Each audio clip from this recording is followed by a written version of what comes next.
Ех, че време ли се отваря.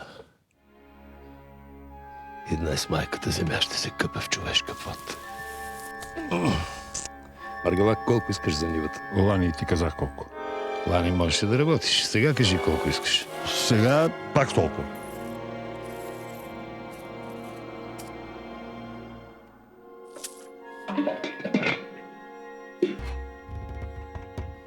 Павле, ти по небото ще да беше си събул. Заминавам.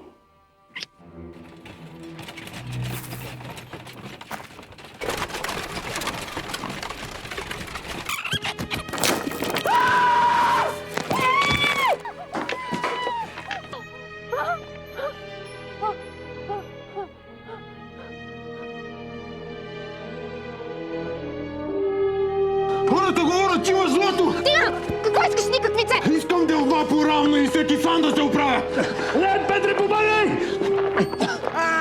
Профи, мъжа си! Марше, стилница, мръсна! Пред мама всички бяхме равни! Търтак изветрял, я не се бъркай в чужди работи!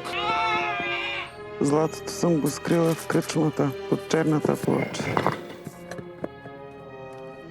И това свършихте, кучета.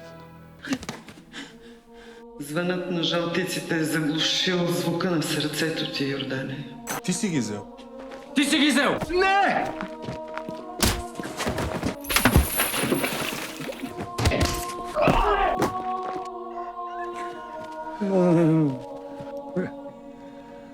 И доброто, и злото се излюпват в човек. А мислих, че доброто е господар на човешкото сърце. Татко, ще води Захарин за Ратай в града. Няма кой да го гледа тук.